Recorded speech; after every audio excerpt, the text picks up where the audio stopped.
नमस्कार, जय हिंद दोस्तों। मैं संजय सर नॉलेज कैंपस के इस ऑनलाइन प्लेटफॉर्म पर आप सब लोगों का तहे दिल से स्वागत करता हूं। दोस्तों, हम टारगेट कर रहे हैं 19 जून को होने वाली एमपीपीएससी प्रीलिम्स एग्जाम पर, और उस एग्जाम पर टारगेट करते हुए हम एक रिवीजन सीरीज स्टार्ट किए हैं। और इस रिवीजन सीरीज के अंतर्गत हम आज जो टॉपिक पढ़ने वाले हैं वो है इंडियन कॉन्स्टिट्यूशन का पहला चैप्टर, संविधान का निर्माण। कैसे बना संविधान और इस संविधान में किन किन लोगों ने किस तरह से भूमिका निभाई। इसके शुरुआती 3 लेक्चर बहुत महत्वपूर्ण है। पहला, संविधान का निर्माण और संविधान सभा। दूसरा, संविधान में 15 महिला सदस्य कौन कौन थी, उनका आपको जानकारी होना चाहिए। और तीसरा है, संविधान सभा में मध्य प्रदेश से कौन कौन सदस्य शामिल हुए थे। तो ये शुरुआती 3 लेक्चर हैं, बहुत महत्वपूर्ण हैं इस पॉलिटी वाली सीरीज की। और पॉलिटी में जिस तरह से लास्ट ईयर क्वेश्चन पूछे गए थे, थोड़ा कॉन्सेप्ट घुमा करके, इस तरह के प्रश्न अगर अब अगले एग्जाम में भी आने की संभावना है, तो क्या आप फैक्ट से ऊपर उठकर कॉन्सेप्ट बेस्ड पॉलिटी पढ़े हैं? अगर नहीं पढ़े हैं तो प्लीज इस सीरीज को फॉलो कर लें। मुझे लगता है कि बहुत हद तक आपकी जरूरतों की पूर्ति यहां से हो जानी है। तो दोस्तों, चलिए शुरू करते हैं। सबसे पहला टॉपिक है वो है संविधान सभा, कॉन्स्टिट्यूएंट असेंबली। सबसे पहले जब मैं बात करता हूं संविधान सभा की, तो सबसे पहले एक चीज आती है कि आखिरकार संविधान सभा की डिमांड सबसे पहले भारत में कैसे की गई, किस व्यक्ति के द्वारा की गई, और संविधान सभा होती क्या है। मैं पहले उस पर बात कर लूं। तो सबसे पहले एक चीज समझते हैं कि संविधान क्या है। संविधान किसी देश का लिखित और अलिखित दोनों में से कुछ भी हो सकता है, ठीक है। मगर संविधान क्या है कि किसी देश का वो सबसे बड़ा कानूनी दस्तावेज या सबसे बड़ा कानून जिसके अकॉर्डिंग किसी देश की राजनीतिक व्यवस्था का निर्धारण होता है। पॉलिटिकल स्ट्रक्चर किसी देश का कैसा होगा, ये कॉन्स्टिट्यूशन यानी संविधान तय करता है। सरकार किस प्रकार बनेगी, सरकार किस प्रकार चलेगी, सरकार के कितने ऑर्गन्स होंगे, सरकार और जनता के बीच में क्या संबंध होंगे, सरकार के क्या अधिकार होंगे और किन अधिकारों तक, किन सीमाओं तक वो जनता पर नियंत्रण रख सकता है, और जनता के क्या क्या राइट्स होंगे जो सरकार के खिलाफ उनको मिलते हैं। इसके अलावा संविधान ये भी बताता है कि सरकार के सभी ऑर्गन्स यानी सभी अंग आपस में काम कैसे करेंगे। संविधान ये भी बताता है कि देश की राजनीतिक व्यवस्था के साथ साथ सामाजिक, सांस्कृतिक और धार्मिक व्यवहार कानूनी चार दीवारी के बीच में किस प्रकार होगा, यह भी संविधान बताता है। वो हर एक चीज अमान्य घोषित हो जाएगी इस देश में जो संविधान से विपरीत जाएगी। यानी संविधान सर्वोच्च कानून है, एक ऐसा कानून जिसके शैडो के अंतर्गत ही बाकी सारे कानूनों का निर्माण होगा। पहली बात। दूसरी बात, अब ये संविधान जो है ये बनाने को लेकर भारत में एक संविधान सभा की मांग हुई। तो संविधान सभा क्या है? तो एक ऐसी असेंबली, एक लोगों का ऐसा समूह जो देश के लिए संविधान का निर्माण करते हैं। तो भारत के लिए सबसे पहले उस व्यक्ति ने संविधान सभा की मांग की थी जो व्यक्ति भारत के राजनीतिक नेतृत्वकर्ताओं में पहली पंक्ति में शामिल था, जो व्यक्ति गांधी जी के पहला वो नेता था जिसने पब्लिक से डायरेक्ट संबंध स्टैब्लिश किया, जिसकी एक आवाज पर लाखों लोग खड़े हो जाते थे, और वह व्यक्ति थे बाल गंगाधर तिलक। तो तिलक ने सबसे पहले 1895 में एक प्राइवेट एक उन्होंने विधेयक रखा अपने अखबारों में भी और सब जगह, उसे हम बोलते हैं स्वराज विधेयक। तो सबसे पहले डिमांड की थी स्वराज विधेयक की, पर यह अनऑफिशियल थी, ये भी ध्यान रखिएगा। इसके बाद में 1922 में महात्मा गांधी ने सबसे पहले ये कहा था, जब वो फ्रीडम मूवमेंट में नेतृत्व कर रहे थे, तो उन्होंने कहा कि भारतीयों के लिए संविधान सभा भारतीय ही बनाएंगे, ये उन्होंने 1922 में कहा। फिर 1928 में मोतीलाल नेहरू की अध्यक्षता में कमेटी बनी थी, इसको हम नेहरू रिपोर्ट कहते हैं। तो वो नेहरू रिपोर्ट जो थी, उस नेहरू रिपोर्ट में भी ये डिमांड की गई थी कि भारत में संविधान निर्माण की दिशा में अब हमको चलना चाहिए, और अंग्रेजों से मांग की कि हमारे लिए एक संविधान सभा बनाई जाए। फिर साइमन कमीशन जब बना था, साइमन कमीशन ने भी ये बात दोहराई थी कि भारत में एक संविधान सभा होनी चाहिए। इसके बाद में आपको पता है 1929 का लाहौर अधिवेशन हुआ, जिसमें नेहरू जी अध्यक्ष थे, दिसंबर 1929 की बात है। इस लाहौर अधिवेशन में भी पहली बार पूर्ण स्वराज की मांग की गई थी, और यह तय हुआ कि 26 जनवरी 1930 को पहला स्वतंत्रता दिवस मनाया जाएगा, और इसके तहत ही पहला स्वतंत्रता दिवस 26 जनवरी 1930 को मनाया गया। और उसी तारीख को जिंदा रखने के लिए हमने 26 जनवरी 1950 को हमारे संविधान को लागू किया। 1934 में सबसे पहले M.N. रॉय ने, मानवेंद्र नाथ रॉय ने पहली बार औपचारिक डिमांड रखी थी, ऑफिशियल डिमांड रखी थी कि कॉन्स्टिट्यूएंट असेंबली इंडिया की इंडियन के द्वारा ही होनी चाहिए। ये पहली बार ऑफिशियल डिमांड किसने? M.N. रॉय साहब। ये कौन थे? लेफ्टिस्ट पार्टी के नेता थे, ये वामपंथी आंदोलन से जुड़े थे। इसके बाद में फैजपुर अधिवेशन आया 1936 में। फैजपुर अधिवेशन की खास बात, ये नेहरू जी थे, और पहला अधिवेशन था जो कांग्रेस का, जो गांव में हुआ था। इसमें भी संविधान सभा की डिमांड की गई। तो हम लोग डिमांड कर रहे हैं। इसके बाद अभी तक हमने डिमांड की, तिलक ने डिमांड की, गांधी ने डिमांड की, M.N. रॉय ने डिमांड की, कांग्रेस ने डिमांड की, मगर सरकार ने कभी रिप्लाई नहीं दिया कि हाँ भैया हम आपके लिए संविधान सभा बनाएंगे। पहली दफा ब्रिटिश सरकार ने ये एक्सेप्ट किया कि भारतीय लोगों, आपके लिए एक संविधान सभा का निर्माण होगा, जो आप ही में से चुने हुए प्रतिनिधियों के बीच से बनेगी। और ये बात सबसे पहले उन्होंने एक्सेप्ट की थी किस प्रस्ताव में? अगस्त प्रस्ताव में। याद रखिएगा, अगस्त प्रस्ताव 1940 से पहला वो प्रस्ताव था, सरकार की तरफ से एक ड्राफ्ट था, जिसमें कहा गया था, वायसराय लिनलिथगो उस समय थे, कि भारतीयों के संविधान निर्माण की मांग को हम मानते हैं। और 8 अगस्त 1940 को उसने कहा कि भारतीय के लिए एक संविधान होगा। मगर हमने इस प्रस्ताव को इसलिए ठुकरा दिया था क्योंकि उस समय पर हमारी टोटल इंडिपेंडेंस की डिमांड थी, जो सरकार ने इसमें नहीं मानी थी। मगर अगर क्वेश्चन आ जाए कि संविधान सभा भारतीयों के लिए होगी, ये सरकार ने कब स्वीकार किया था पहली दफा, तो वो था अगस्त प्रस्ताव। ठीक है। अब इसके बाद में आया कैबिनेट प्लान। कैबिनेट प्लान आपको याद है 1945 में सेकेंड वर्ल्ड वॉर खत्म हुआ, और सेकेंड वर्ल्ड वॉर के बाद में क्या हुआ? ब्रिटेन में एक नया प्रधानमंत्री आया, जिसका नाम था, क्या नाम था? क्लीमेंट एटली। और एटली के समय पर, क्लीमेंट एटली के समय पर उसने क्या किया कि पार्लियामेंट में एक स्टेटमेंट दिया कि मैं भारत की राजनीतिक सुधार, पॉलिटिकल रिफॉर्म को लिए और भारत में आजादी का रास्ता तैयार करने के लिए मेरे कैबिनेट के मेंबर्स को भेजूंगा, और उसी को कहते हैं कैबिनेट मिशन। और कैबिनेट मिशन जब आया तो उसने 24 मार्च 1946 को, तो उसने अपने 3 सदस्य आए थे। सबसे पहले लॉर्ड पैट्रिक लॉरेंस, ठीक है बच्चा, स्टेफोर्ड क्रिप्स, और तीसरा है AV Alexander. I repeat, Patrick Lawrence, Stafford Cripps और एवी अलेक्जेंडर, ये 3 लोग आए कैबिनेट के सदस्य बनके।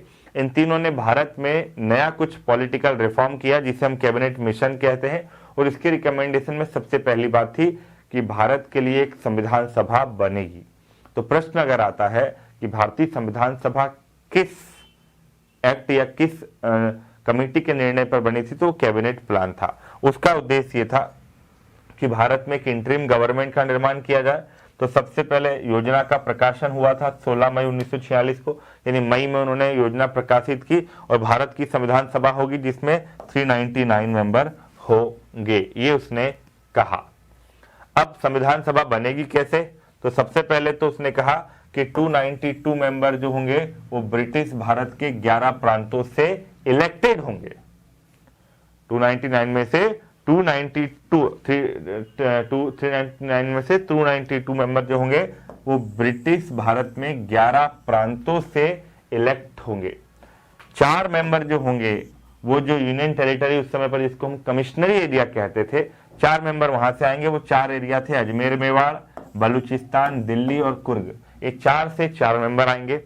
93 मेंबर राज्यों की रियासत से नॉमिनेट किए जाएंगे, यानी जो प्रिंसली स्टेट्स थी उन प्रिंसली स्टेट से नॉमिनेट किए जाएंगे 93 मेंबर्स। ये एक स्ट्रक्चर होगा संविधान सभा का। अब संविधान सभा के 296 मेंबर्स को इनडायरेक्टली स्टेट की जो असेंबलीज थी, यानी प्रांतों की जो विधायिकाएं थी, वहां से चुने जाने का प्रावधान था।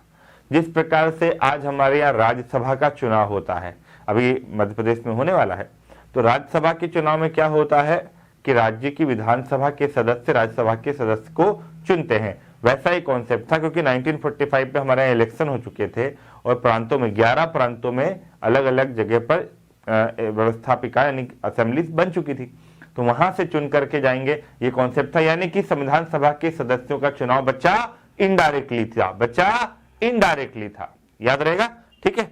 अब संविधान सभा की सदस्य संख्या में तय हुआ कि 10 लाख के लोगों की आबादी पर एक मेंबर होना चाहिए, और जुलाई 1946 में है ना 296 सीटों पर हमारे यहाँ चुनाव हुए थे। 296 सीटों पर इलेक्शन हुए थे, क्योंकि बाकी जगह तो नॉमिनेशन होने वाला था। तो जब इलेक्शन हुए जुलाई अगस्त 1946 में, तो इलेक्शन के बाद में कांग्रेस को मिली 208 सीटें। आज की तारीख में कांग्रेस की लोकसभा में सीटों की संख्या सबसे कम स्थिति में है, मगर 208 सीटें कांग्रेस को मिली थी। 208 मुस्लिम लीग को मिली थी 73 सीट। ये सीटों की संख्या कम थी, इसीलिए जिन्ना साहब बहुत नाराज थे। सीटों की संख्या काफी कम हो चुकी थी, मुस्लिम लीग 73, निर्दलीय लोग 8 थे और अन्य 7 मेंबर्स यहां पर चुन करके गए। महिलाएं थी 15, शेड्यूल कास्ट से आए थे 26 बच्चा, शेड्यूल कास्ट याद रखना 26, और शेड्यूल ट्राइब से आए थे 33 मेंबर। सबसे ज्यादा जो मेंबर चुन करके आए थे वो यूपी यूनाइटेड प्रोविंस से थे 15, ठीक है। और देसी रियासतों में सबसे ज्यादा मेंबर आए थे मैसूर से, देसी रियासतों से। अब आपको मैं एक काम देता हूं, ठीक है, आप ये पता करिए कि जो 15 महिलाएं थी वो कौन थी, हालांकि मैं अगले वीडियो में बताने वाला हूं। और आप जिस भी शहर या जिस भी राज्य से हैं, जिस जिले से हैं, वो जिला या तो ब्रिटिश प्रोविंसेस का हिस्सा रहा होगा या फिर प्रिंसली स्टेट रहा होगा। आप ये खोजिए कि आपके क्षेत्र से कौन व्यक्ति संविधान सभा में रिप्रेजेंट करने के लिए गया था। एक चीज याद रखिए कि आप एक अच्छे स्टूडेंट तभी साबित होंगे जब आपके अंदर क्यूरियोसिटी बनी रहेगी, जिज्ञासा होनी चाहिए जानने की, क्यूरियोसिटी होनी चाहिए। क्यों, कैसे, क्यूरियोसिटी। एक स्टेटमेंट है किसी महान व्यक्ति का, मुझे नहीं पता किसने कहा, तो उसने कहा था कि a teacher will be always a student.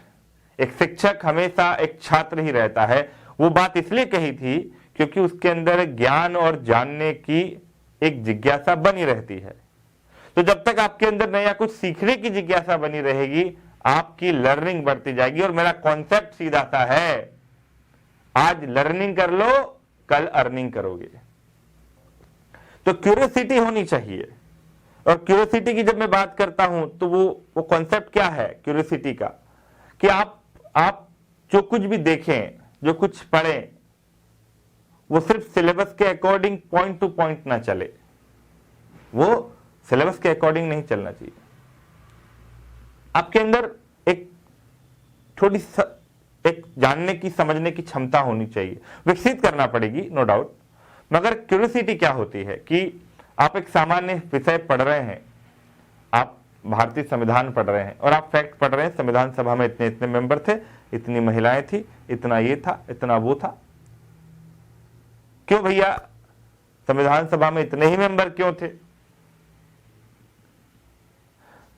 आप जिस जिले जिस शहर में रहते हैं, क्या वहां से कोई संविधान सभा में आपका प्रतिनिधित्व करने के लिए गया था तो कौन गया था?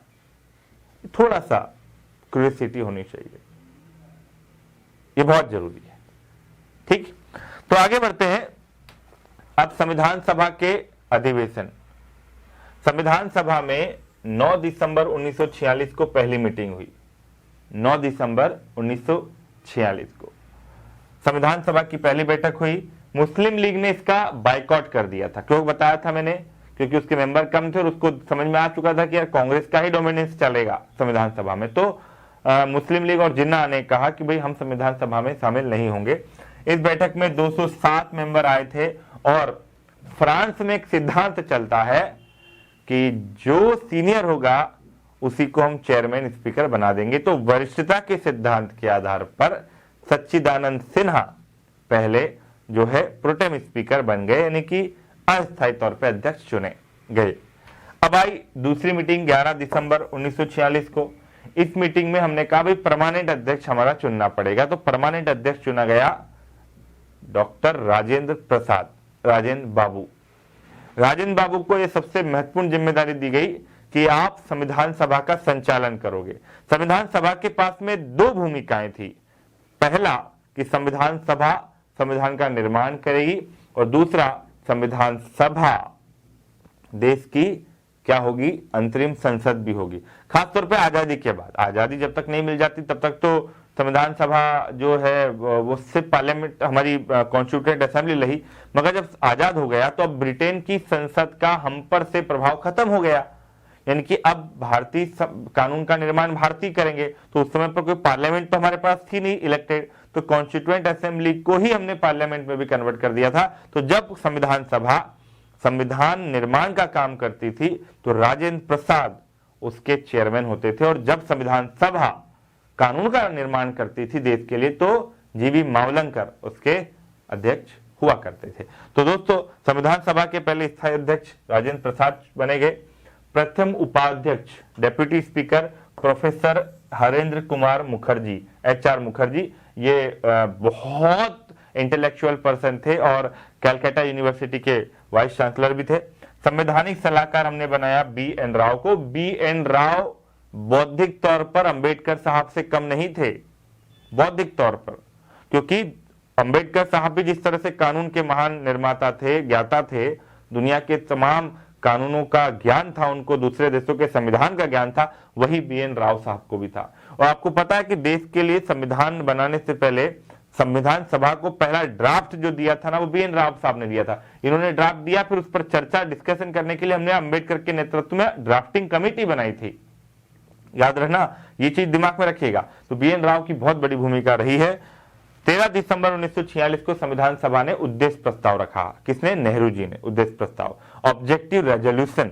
और ऑब्जेक्टिव रेजोल्यूशन में भाई क्या था, डिटेल ये सब मैं जब ओरिजिनल पॉलिटी पढ़ाऊंगा पूरा डिटेल में तब हम बात करेंगे। अभी हम रिवीजन कर रहे हैं तो उसमें मुझे आधा घंटे लगता है ऑब्जेक्टिव रेजोल्यूशन समझाने में कि वो था क्या, क्यों था, कैसे था। तो वो चीजें हम जब कभी आपको ऑनलाइन पॉलिटी का लेक्चर मिलेगा तब आप देखिएगा। बट राइट नाउ इसका समझ लीजिए कि नेहरू ने ऑब्जेक्टिव रेजोल्यूशन रखा और ऑब्जेक्टिव रेजोल्यूशन को होल्ड पे रख दिया गया क्योंकि मुस्लिम लीग इसमें शामिल नहीं हुई।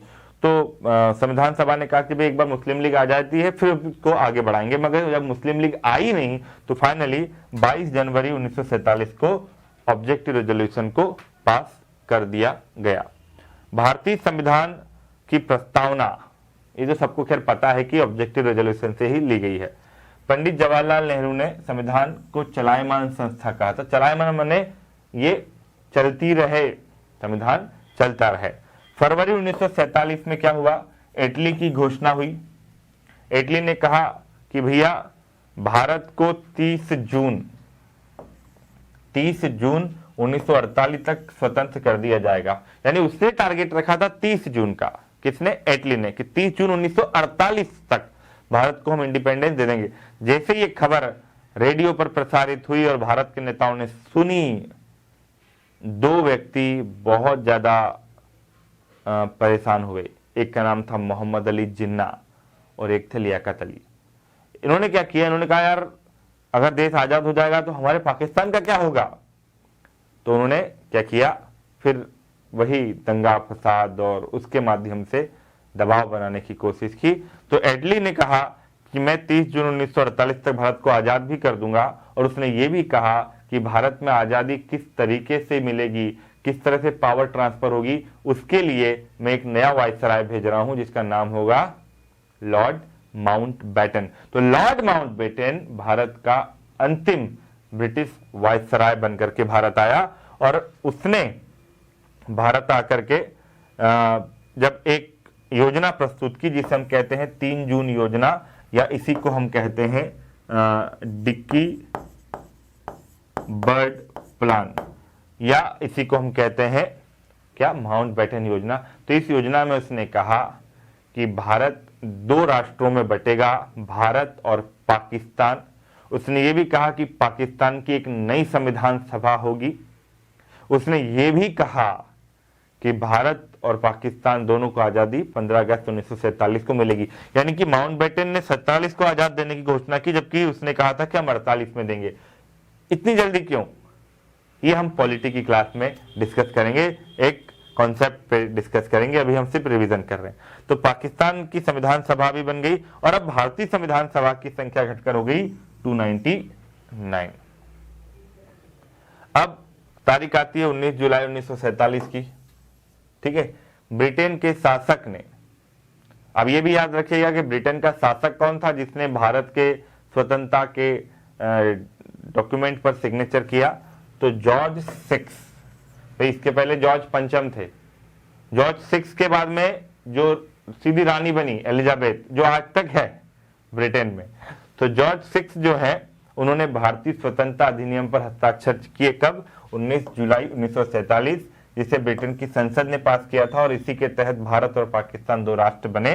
संविधान निर्माण तक 1935 के अधिनियम से शासन चलाया गया, और विभाजन के बाद संविधान सभा में 299 सदस्य रह गए, जिसमें 229 प्रांतों से थे और 70 देसी रियासतों से थे।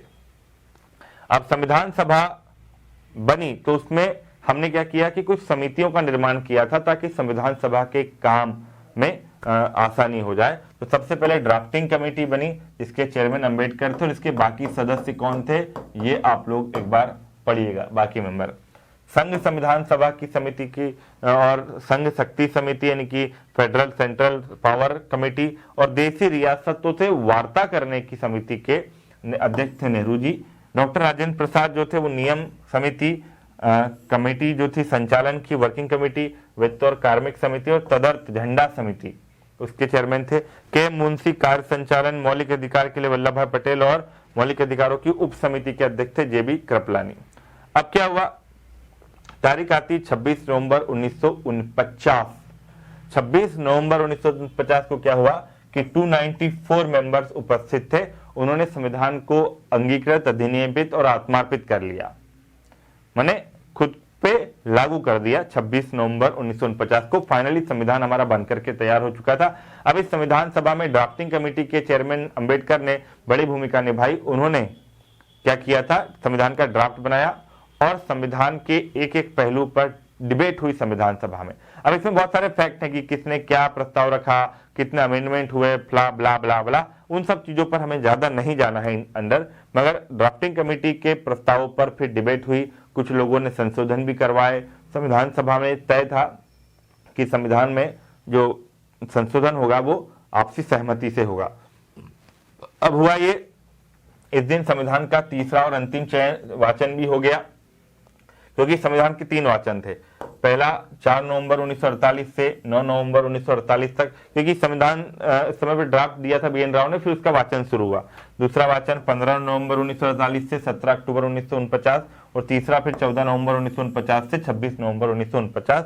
इस दिन आर्टिकल 394 के माध्यम से 26 नवंबर 1950 को आर्टिकल 394 के माध्यम से ऑलमोस्ट 15 आर्टिकल जो है इंप्लीमेंट कर दिए गए। बाकी को इंप्लीमेंट किया गया 26 जनवरी 1950 के दिन से। तो 26 नवंबर को पहले हर साल विधि दिवस मनाया जाता था, मगर अब 2015 से 26 नवंबर को हम संविधान दिवस के तौर पर मनाते हैं। तो संविधान दिवस कब मनाया जाता और विधि दिवस कब मनाया जाता था ये आपको थोड़ा सा दिमाग में रखना है। अब तारीख आती है 24 जनवरी 1950 की। तो 24 जनवरी 1950 को क्या हुआ, संविधान सभा की अंतिम यानी कि 166वीं बैठक हुई और 12वां सत्र संपन्न हुआ, 12th सीट सेशंस में हुआ।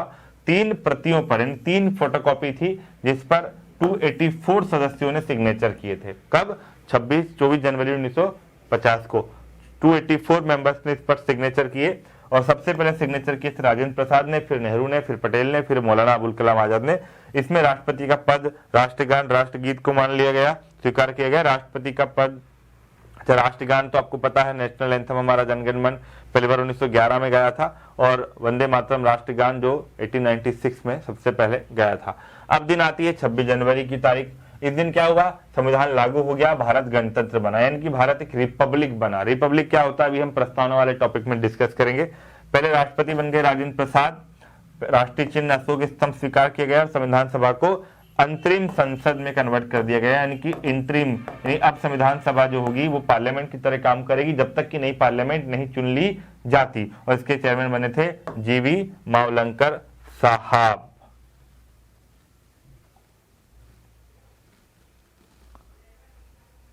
ठीक है, संविधान सभा का जनक अंबेडकर साहब को कहते हैं। आज अंबेडकर का जन्मदिन भी है, 14 अप्रैल है।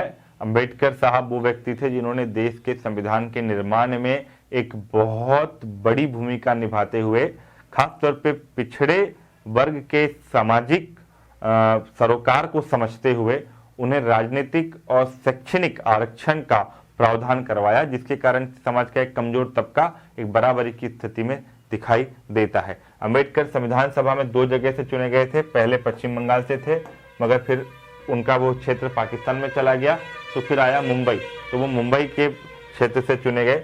हैदराबाद एकमात्र स्थित देशी रियासत थी जिसका कोई भी प्रतिनिधि संविधान सभा में शामिल नहीं हुआ था। संविधान निर्माण में 2 साल 11 महीने 18 दिन लगे, लगभग 64 लाख रुपए का खर्च आया। अलग अलग देशों को हमने अलग अलग देशों से संविधान को समझा, जिसे हम संविधान के स्रोत कहते हैं। और 22 जुलाई 1947 को हमारा राष्ट्रीय ध्वज भी अपनाया गया था, देश की आज़ादी से पहले अपना लिया गया था।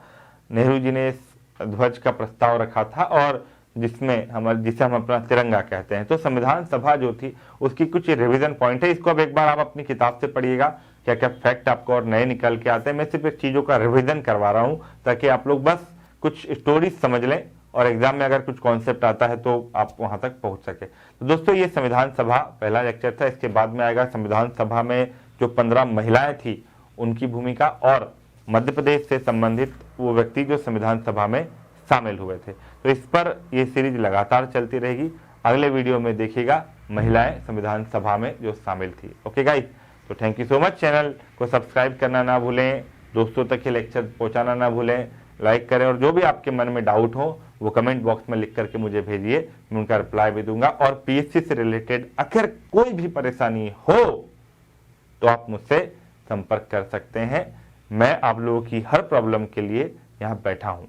ठीक है guys, thank you so much. जय हिंद।